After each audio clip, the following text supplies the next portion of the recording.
반갑습니다, 여러분. 오늘도 1일대를 통하여서 하나님의 지혜와 교훈을 얻을 수 있기 원합니다. 오늘은 요한복음 8장입니다. 초막절 마지막 날 수많은 사람들 앞에서 행했던 예수님의 연설은 어떤 이들에게는 감동을 주기도 했지만 어떤 이들에게는 예수님에 대한 공격성을 더 자극하기도 했습니다.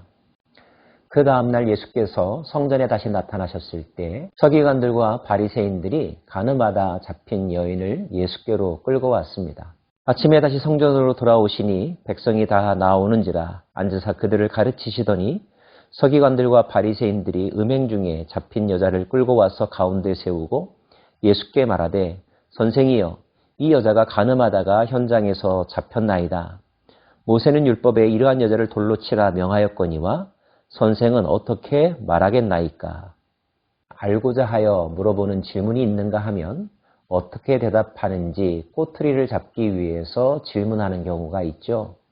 그들의 의도는 두 번째였습니다. 예수께서 그들의 속마음을 모르실 리가 없었겠죠. 예수님은 그들의 질문에 즉답하지 않으셨습니다. 그리고 생각할 수 있는 시간을 갖게 하셨죠. 생각할 수 있는 질문을 통하여서 말이죠. 누구든지 죄 없는 자가 돌로 치라라고 하는 말씀. 이 말씀은 사람들로 하여금 여인에 대한 생각들을 자기 자신에 대한 생각으로 방향 전환하게 만들었죠.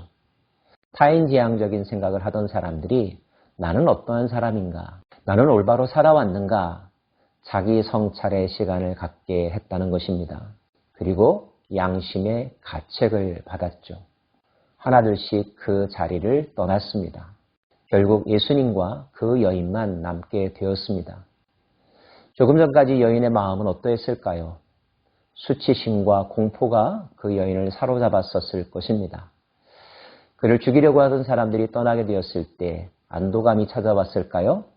하지만 예수님은 그 여인에게도 자기 자신을 돌아보게 하는 말씀을 하셨습니다. 예수께서 일어나서 여자 외에 아무도 없는 것을 보시고 이르시되 여자여 너를 고발하던 그들이 어디 있느냐? 너를 정죄한 자가 없느냐?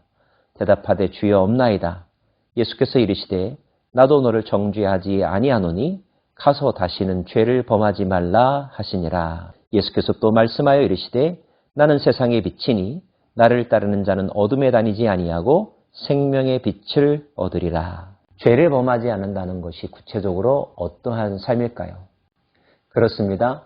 예수님을 믿고 예수님을 따라가는 삶, 어둠이 아니라 빛으로 나아가는 삶, 이것이 바로 죄를 짓지 않는 삶이며 생명을 얻는 삶인 것입니다.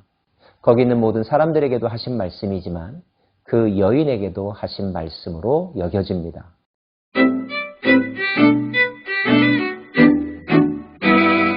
예수께서 나는 세상의 빛이라고 말씀하시자 바리새인들이 다시 이의를 제기합니다.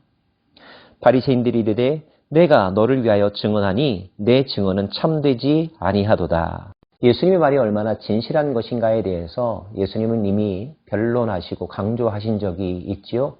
성경이 나를 증언하고 하나님이 나를 증언하고 내가 하는 일의 내용과 결과가 내가 누구인지를 증언하고 세례 요한이 증언하고 나를 만난 사람들이 나를 증언하고 있다고 이미 말씀하신 바 있습니다. 예수님은 여기 하나 더를 덧붙이십니다. 예수께서 대답하여 이르시되 내가 나를 위하여 증언하여도 내 증언이 참되니 나는 내가 어디서 오며 어디로 가는 것을 알거니와 너희는 내가 어디서 오며 어디로 가는 것을 알지 못하느니라.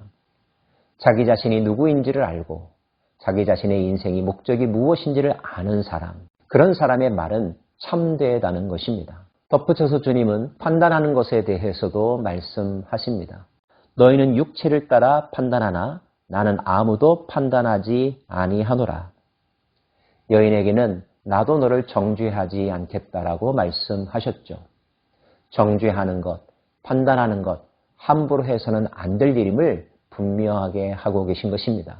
만일 내가 판단하여도 내 판단이 참되니 이는 내가 혼자 있는 것이 아니요 나를 보내신 이가 나와 함께 계심이라. 하나님 아버지께서 하시는 판단, 그 하나님 아버지와 함께하는 판단만이 올바르고 참되다는 것입니다. 사람들은 다른 사람이 어떠함에 대하여서 비판하고 판단하려고 하죠. 여러분 아십니까? 남에 대하여 판단하고 비판하는 데 에너지를 쏟다 보면 결국 자기 자신을 돌보는 일에 소홀히 할 수밖에 없다는 것.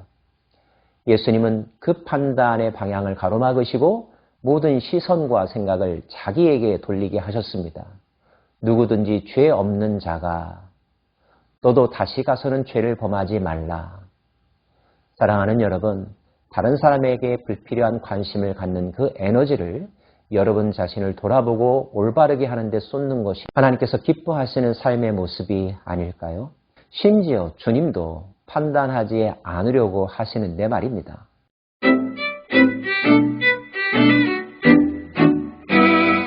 예수께서 이르시되 너희는 아래에서 났고 나는 위에서 났으며 너희는 이 세상에 속하였고 나는 이 세상에 속하지 아니하였느니라. 그러므로 내가 너희에게 말하기를 너희가 너희 죄 가운데서 죽으리라 하였노라. 너희가 만일 내가 그인 줄 믿지 아니하면 너희 죄 가운데서 죽으리라. 또 말씀하시기를 너희가 인자를 튼 후에 내가 그인 줄 알고 또 내가 스스로 아무것도 하지 아니하고 오직 아버지께서 가르치신 대로 이런 것을 말하는 줄도 알리라. 나를 보내신 이가 나와 함께 하신도다. 나는 항상 그가 기뻐하시는 일을 행함으로 나를 혼자 두지 아니하셨느니라. 51절에서는 이런 말씀도 하셨습니다. 진실로 진실로 너희에게 이르노니 사람이 내 말을 지키면 영원히 죽음을 보지 아니하리라. 가늠하다 잡힌 여인에게도 서기관들과 바리새인들에게도 그 당시의 사람들에게도 주님은 나를 따를 것과 내 말을 지킬 것을 강조하시며 그렇게 살아간다면 영원히 죽음을 맛보지 않을 것이라고 말씀하셨습니다. 이 말씀이 참된 말씀인 줄, 진리인 줄 믿으십니까? 믿으십시오. 그 진리가 여러분을 자유케 할 것입니다.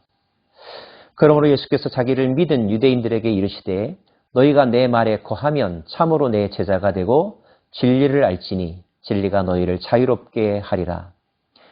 예수께서 대답하시되 진실로 진실로 너희에게 이르노니 죄를 범하는 자마다 죄의 종이라. 종은 영원히 집에 거하지 못하되 아들은 영원히 거하나니 그러므로 아들이 너희를 자유롭게 하면 너희가 참으로 자유로우리라. 예수님과 동행하면서 은혜 아래 사는 사람들의 간증을 들어보면 그들이 얼마나 행복한지, 상황과 문제에 상관없이 자유로운지, 평강을 누리는지 여러분 알 수 있지 않습니까? 물론 그 반대의 삶을 사는 사람들도 있습니다. 그들은 끝내 죄의 노예가 되어서 마귀의 노예가 되어서 살아가죠. 너희는 너희 아비 마귀에게서 났으니 너희 아비의 욕심대로 너희도 행하고자 하느니라. 그는 처음부터 살인한 자요 진리가 그 속에 없으므로 진리에 서지 못하고 거짓을 말할 때마다 제 것으로 말하나니 이는 그가 거짓말장이요 거짓의 아비가 되었습니다. 내가 진리를 말함으로 너희가 나를 믿지 아니하는도다. 너희 중에 누가 나를 죄로 책잡겠느냐? 내가 진리를 말하는데도 어찌하여 나를 믿지 아니하느냐? 하나님께 속하는 자는 하나님의 말씀을 듣나니 너희가 듣지 아니함은 하나님께 속하지 아니하였음이라. 여러분은 하나님께 속한 자입니까? 아니면 사단에 속한 자입니까? 다들 하나님에 속한 자라고 말하고 싶으시겠죠? 또 그렇게 말할 것입니다. 하나님에게 속한 자는 하나님의 말씀을 듣습니다. 단지 귀로 듣는다는 것이 아니라 그 말씀을 따라 산다는 거죠. 그런 삶을 살게 될 때에 진리를 체험하게 됩니다. 진리의 능력을 경험하게 되죠. 모든 죄와 거짓을 이겨냅니다. 어둠이 아니라 빛의 삶을 살아갑니다. 슬픔과 분노가 아니라 기쁨과 용서의 삶을 살아가는 거죠. 하나님 나라 백성의 삶, 의와 평강과 희락의 삶, 너무나 멋진 삶이 아니겠습니까? 가늠하다 잡힌 여인이 우리들에게 보여주는 교훈은 무엇입니까? 사람은 그 순간의 쾌락과 유혹과 욕심 때문에 하지 말아야 되는 것인 줄 어렴풋이 알면서도 그러한 일들을 행합니다. 그리고 그것이 정말 좋다라고 스스로 자기 확신을 주면서 죄책감을 이겨내려고 하죠. 그러나 결국 그 모든 것들은 그에게 공포와 두려움과 멸망을 가져다 줄 뿐입니다. 진정 그것으로부터 자유케 되는 것은 어떤 과정을 통해서였을까요? 오늘 이 여인은 예수님이 주시는 말씀, 예수님의 교훈을 듣고 정죄함으로부터 벗어나게 되었을 때 비로소 자유케 되었습니다. 다시는 죄를 짓지 않겠다고 다짐하면서부터 말이죠. 주님은 우리를 정죄하기보다 용서하시고 또 기회를 주기 원하십니다. 주님이 세상의 빛이십니다. 그분께로 나아가십시다. 여러분의 삶의 대로가 활짝 열릴 것입니다. 기도하겠습니다. 하나님, 죄를 탐닉하면서 살다가 공포와 두려움의 순간에 맞닥뜨린 저희들의 모습들을 발견합니다. 주님 친히 말씀하시고 우리를 정죄함으로 주님 그에게 정죄의 화살로부터 모든 것을 막아주시고 다시 살아갈 수 있는 기회를 허락해 주셨습니다. 이제는 죄의 길을 따라가는 것이 아니라 빛 대신 예수님의 길을 따라가는 자가 되기를 원합니다. 진정 자유로운 삶을 살아갈 수 있기를 원합니다. 다시는 죄의 멍에를 짊어지지 않기를 원합니다. 예수님 이름으로 기도합니다. 아멘.